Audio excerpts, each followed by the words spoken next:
Hey everyone, welcome back to the channel. I'm Jay Paul from Project D, and if you're new here, I usually create videos exploring car culture, local communities, and hidden gems within Western Australia and beyond. But today we're doing something a little bit different as I'm at Landy Library in the City of Wanneroo, and I'll be interviewing the Deputy Mayor, James Rowe, shortly. James, thank you so much for joining me today. Um, Before we dive into the specifics of libraries, could you tell us a bit about your background and what led you to become the Deputy Mayor of Wanneroo? Sure. Thank you very much for having me. So I've lived in the suburb of Girraween my whole life. So born in 1997. My parents moved here as an affordable home in an area that was close to all of the services and the facilities that they needed. I've always been interested in politics, particularly trying to improve my local area. So in 2021, I ran for council, trying to nominate to represent the South Ward, which includes the suburbs of Girraween, Marangaroo, Alexander Heights, and Kundula. Was elected, and then after a period of 2 years, another election took place for the position of deputy mayor, which is voted by the councillors rather than the electors or the residents of Wanneroo. I nominated for the position because I thought I could provide leadership to the city and also support the mayor as she went through her duties of office, and was able to be successful in that position. So I've been deputy mayor for 1 year, councillor for three, and my term of office comes to a close at the end of next year, and I'll have to make the decision to either renominate or finish up. Lovely, amazing. I have a few questions for you, which I've been greatly looking forward to asking. But just something quickly about you.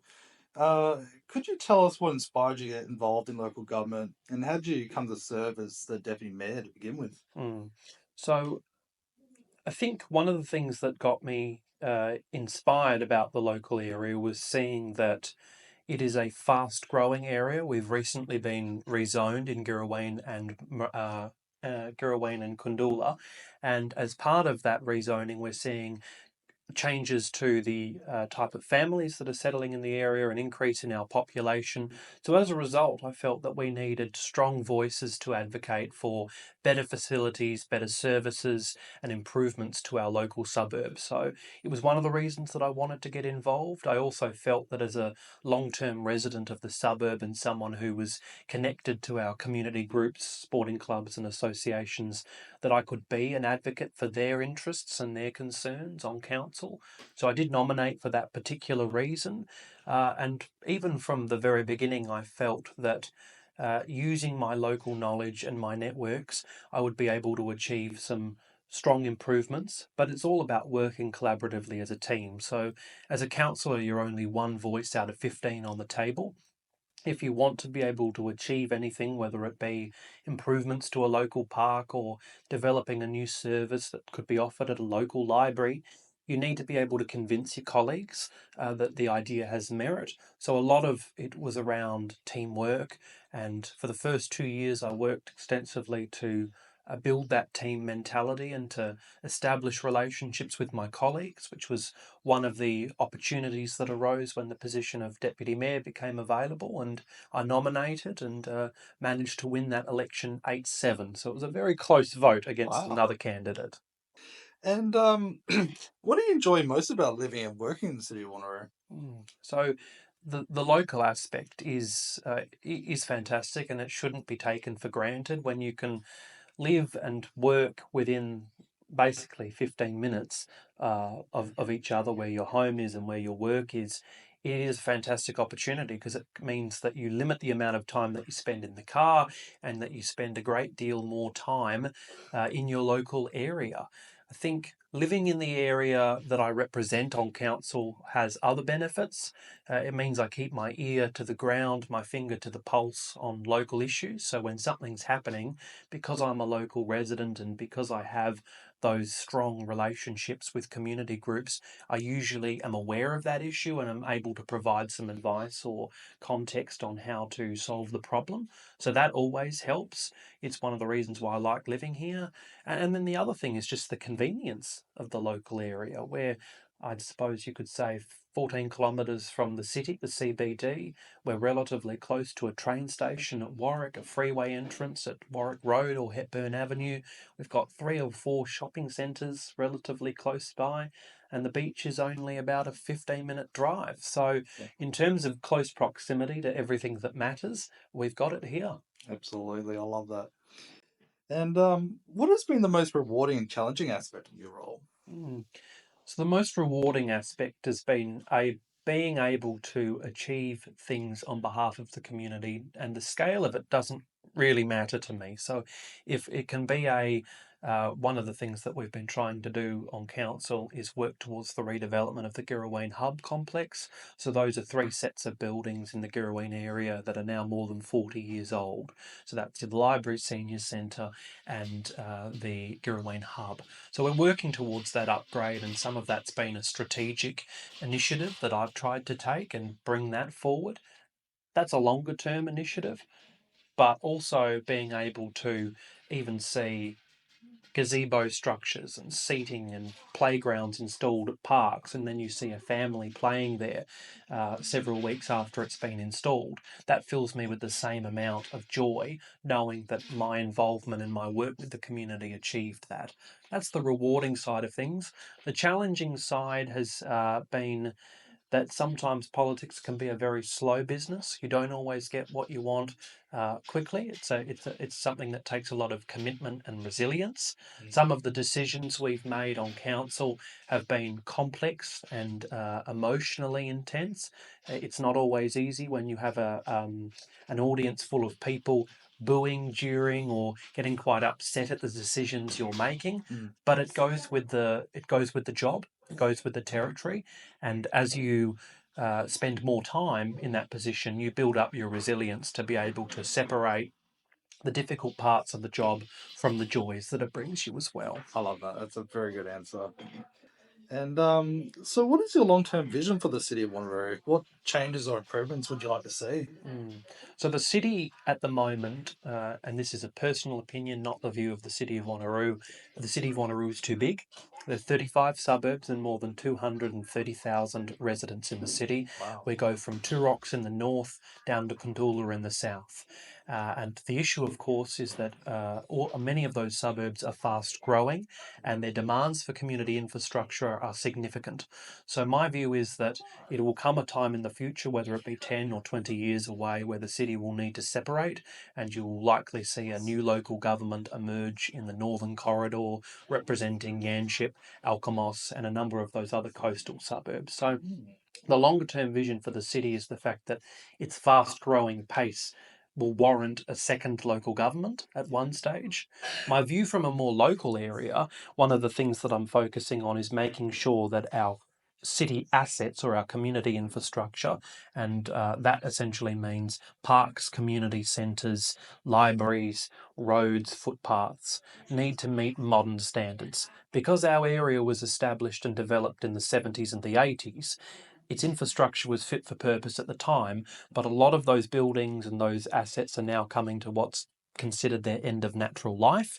So we need to be able to have a long-term vision for upgrading and redeveloping our facilities so that they are fit for purpose for a modern community, accessible for all of our residents and our households, and an area that also allows residents to feel significant pride in the place that they live and that they work. That's fantastic. And how do you see your role evolving, and what do you hope to achieve in the future? So one of the things that I'll have to consider is if I'd like to re-nominate for the position of councillor next year. So my term of office comes to an end in October, and then the decision is if I serve another 4 years, hopefully I'll be able to, if re-elected, hopefully I'll be able to see some of these initiatives and programs come to fruition. I've been interested in politics for quite some time. At this point in time, I don't have an immediate interest to go into any other level of government or to run for a political party. My view is that you can achieve significant progress at a local level working as part of a team in an independent capacity. It's certainly something that I've always considered of where you can be best placed to serve your community, but for the time being, very much focused on delivering positive outcomes at the local level as part of a team. I love that. That's amazing. And so a little bit about the library since we're here. Libraries are often seen as the heart of a community. How do you think libraries contribute to fostering a sense of community, inclusion, and diversity? They're essentially a hub of community activity, and as someone who's been at the Gerraween Library visiting in either a resident capacity or now as a councillor and deputy mayor, I've seen the scale of what libraries do change, but also never really lose their central purpose, which is being a safe space for community to come together to participate in activities. So from a local perspective, I've come in here and I've seen early childhood classes learning to play through interactive sessions with one of the fantastic librarians here, teaching children social skills. I've seen English language classes for refugee families and people who have English as a second language. I've seen IT classes for seniors and resume writing workshops for people who are in between jobs or trying to find full-time employment. These are just some of the initiatives that the library does on top of the more traditional aspect, which is around book borrowing and promoting literacy skills. So one of the things I'd encourage people to do is visit your local library, get involved either as a volunteer or a visitor, because what libraries do is far more significant than the very traditional view of libraries that we may have after watching Harry Potter or something Yes, like that. that's very true. And with rapid changes in technology and how people access information, how important is it for libraries to stay modern and accessible, especially for residents who may not have access to these technologies at home? It's very important. I know for a couple of reasons. The first is that the library itself, I know, provides a lot of technological and technical support to our residents in the City of Wanneroo because residents can't always travel to Wanneroo if they need help with some of their local government matters. The librarians themselves here offer a lot of that technical support, whether that be paying your rates online or booking a service. They can do a lot of that here. So that's the technical side that the librarians offer. But the technology itself is super important. We need to make sure that our building here is fit for purpose.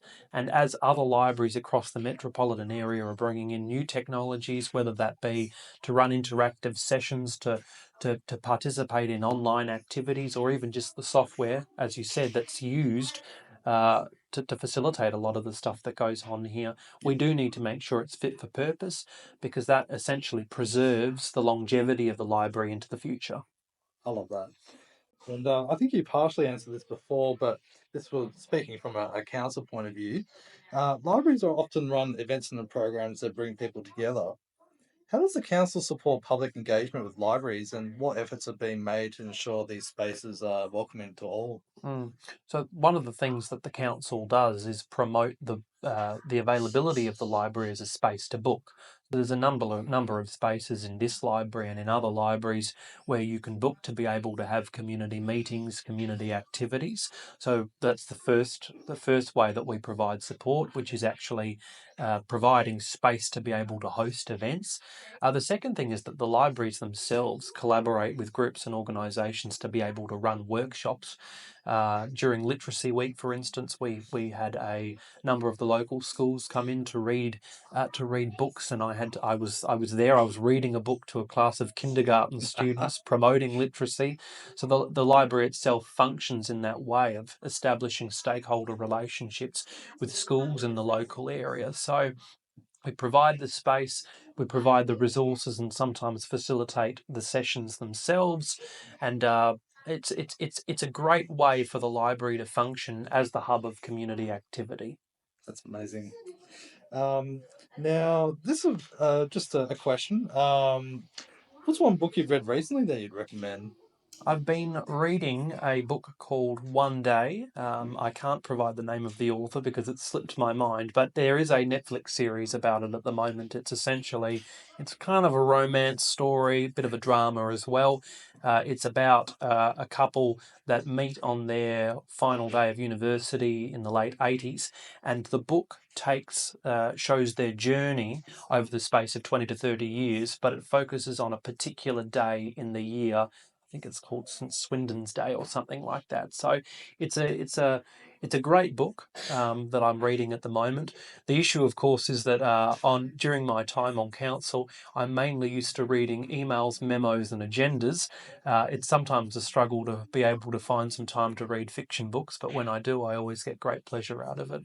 Absolutely. And you and I were just talking earlier about the Lansdale Library.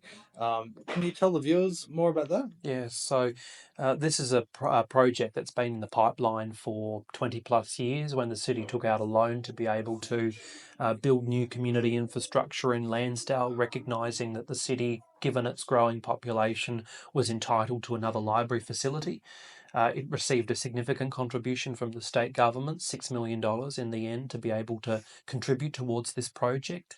The building's name is going to be Dordat Kepup, which in Noongar language translates to the place of the living waters, which recognises Lansdale's connection to water and the Lakes District. The building is under construction at the moment, expected for completion in May 2025. It will function not only as a library and a community space, but also as a youth innovation hub, offering our young people the opportunity to be able to come together, to engage, to interact, and it will have a range of modern contemporary spaces. So, for instance, a podcasting and a recording room for young people who are interested in pursuing those sorts of interests as well. So, I'm super excited that it is being built, and I'm even more excited that it will be opened during my term on council. That's fantastic. James, thank you so much for your time today. It's been amazing to hear about your story, what's happening with council, and yeah, your thoughts on the library. So, absolutely appreciate your time, and thank you very much for that. Been a great pleasure. Best of luck with the project. Excellent. Thank you. Thanks for watching. If you're passionate about your local community and want to learn more about how libraries are changing, make sure to like the video and subscribe to the channel for more content. Cheers.